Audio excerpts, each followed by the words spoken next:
The client didn't stick with me. They couldn't feel you multiplying their money. They thought you were subtracting your money. It's really as simple as that.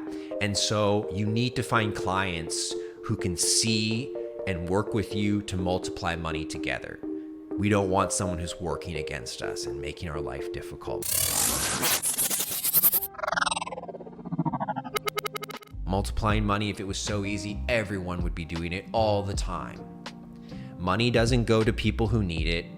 Money doesn't go to people who are the hardest working. Money doesn't go to people who even have it, right? You can have millions and lose it all. Why is that? Someone can work 10 times as hard as someone else and have half as much as money. Why is that? Because money doesn't go to those people. It goes to people who like to multiply it. They know what to do with it. Give them the money. They know what to do with it. You see that? You see how powerful it is to think about where does money go? It goes to those who like and can and skillfully will multiply it. Give me 1,000, I'm gonna get you back 2,000. Now here's where it gets interesting around business. You're not supposed to do this magic trick, turning 1,000 to 2,000 with like 80% of the people out there. There's only like 20% of the people where this works. And that's called qualifying.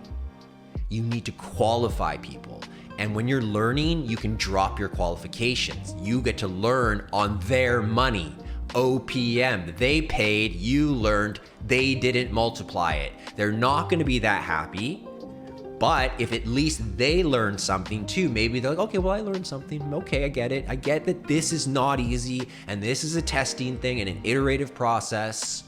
Okay, money goes to those who multiply it. And the way marketers multiply money primarily is through funnels, because they say, look, I can spend money and send people to this one thing, and that in turn triggers these other stages.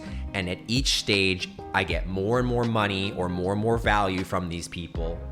And at the end of the day, if I get one person who pays me $3,000 and I spent $2,000 on an ad, I'm really happy.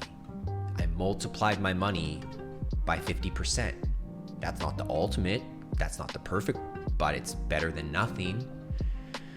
Okay, so I think that those are some tried and true thinking patterns. And I think that we have to remind ourselves that if we want to be money multipliers, we have to make sure we work with people where that works. So who does that work for? It works for people who have higher end products, but that's not enough. They also have to probably have a front end product that leads people in and gives you a chance to multiply that money over a 30-day period of time. And that's arbitrary. It could be 60, it could be 10. My point is, if I buy an ad, if I put fuel in my car, someone comes to my website and then they leave because they only saw a $1,000 item, I paid the maximum amount for that click and I got the least value. How do I flip that? How do I flip it so it's the least amount for the ad and the most value?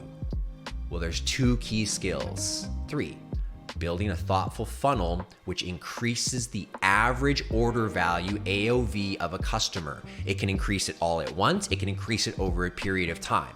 You bought A, then you buy B, then you buy C, bigger, okay? And that can happen only typically when you capture somebody's information so that you can market to them over time, even if they left that page. That is fundamentally the key idea.